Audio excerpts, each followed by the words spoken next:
राम राम भाइयों, सभी भाई यहाँ पे बैठे हैं किसान मजदूर उत्थान मोर्चा। और भाई बात ये है कि लड़ाई है भ्रष्टाचार के खिलाफ।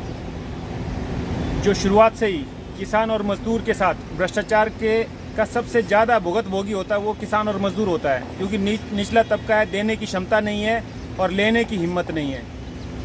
देने की क्षमता नहीं है, लेने की हिम्मत नहीं है, और सबसे ज़्यादा नियम कानून उस पर थोपे जाते हैं। इसलिए भ्रष्टाचार जो है सबसे ज़्यादा नुकसानदेह होता है वो गरीब आदमी को, किसान और मजदूर को होता है। उसकी लड़ाई है ये, जो हम लगातार किसान मजदूर के लिए शिकायत एवं सुविधा केंद्र की मांग कर रहे हैं। अभी इसके साथ में अभी प्रयासों से, क्योंकि आपको पता है आप पहले भी जिक्र कर चुके हैं कि किसान मजदूर उत्थान मोर्चा ने जन संवाद पोर्टल के लिए लड़ाई लड़ रहा है। जन संवाद पोर्टल सुनवाई, लोगों की सुनवाई किस भी रूप में हो, उसके लिए लड़ाई लड़नी पड़ती है खुद से। कोई भी सरकार कभी भी आपको आपके अधिकार नहीं दे सकती जब तक आप अपने अधिकार नहीं लेंगे। इस मुहिम में जुड़ने के लिए भाई वीडियो को सब्सक्राइब करें और शेयर करें और शामिल हो जाएं इस आंदोलन में, अपने हकों के लिए, अपने हक मांगने के लिए, जन संवाद पोर्टल की लड़ाई के लिए। बाकी मांगे भी हैं, एमएसपी की मांग है किसान के लिए, साथ में बीमा चाहिए किसान को कि किसान की फसल जो है उसका नुकसान हो, उसकी नुकसान की पूरी भरपाई हो, कम से कम नुकसान रहित हो।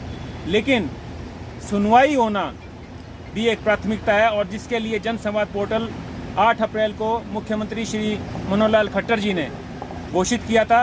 ये सिर्फ रोज़ नई नई घोषणाएं करने से काम नहीं चलेगा मुख्यमंत्री साहब, आपको धरातल पे काम करना पड़ेगा, जन संवाद पोर्टल लेके आना पड़ेगा। और भी नई नई घोषणाएं कर रहे हैं आप, ये सब बिल्कुल जनता नहीं सहन करेगी।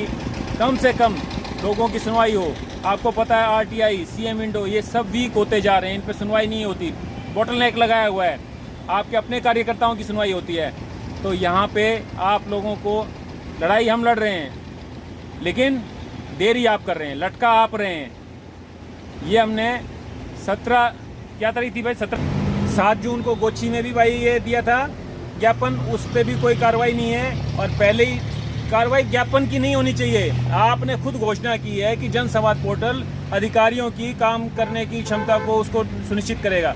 आप लोगों को बहका रहे हैं। 4 पटवारियों के ऊपर कार्रवाई कर दी, उस एसडीएम के ऊपर क्यों नहीं कार्रवाई की जो जिसके अंडर में वो पटवारी गफलत कर रहे थे, अपनी सीटों पे नहीं बैठ रहे हैं। या कोई भी आदमी जब पैसे खाता है तो उसके अधिकारी के ऊपर कार्रवाई क्यों नहीं करते? एसडीएम डीसी क्या दूध के दूल्हे हैं? वो क्यों नहीं देख रेख कर पाते अपने नीचे कामगारों को, काम करने वालों को नीचे जो है? तो ये सब बातें हैं। आप अगर काम करना नहीं चाहते, ये तो हम जान रहे हैं, लेकिन हम आपको काम करने के लिए बाध्य करके रहेंगे। आपको जन संवाद पोर्टल जल्दी से जल्दी लाना पड़ेगा। और भाई आप सभी लोग शामिल हो जाइए। अपने व्हाट्सएप में जुड़ने के लिए फ़ोन नंबर है 94 66 50 88 92, 94 66 50 88 92। और भाई इस वीडियो को शेयर कीजिए और खुद ज़्यादा से ज़्यादा लोगों तक पहुंचाइए, और ज़्यादा से ज़्यादा लोगों को शामिल कीजिए इस आंदोलन में। साइबर ट्रैक के थ्रू, मतलब ये जो तरीका है मोबाइल के थ्रू, सभी लोगों को शामिल कीजिए। ना ही खर्चा, आवाज़ बुलंद। और अपनी भी इस जो व्हाट्सएप ग्रुप है उसमें अपनी आवाज़ भी डालिए, अपनी बातें भी कहिए। सभी भाई ज़्यादा से ज़्यादा शेयर करें, सब्सक्राइब करें और भाई शामिल हो जाएं, और व्हाट्सएप ग्रुप पे अपना मैसेज भेजें ताकि हम आपको ग्रुपों में जोड़ सकें, जन संवाद कार्यक्रम के लिए सरकार को बाध्य कर सकें। किसान मजदूर एकता जिंदाबाद।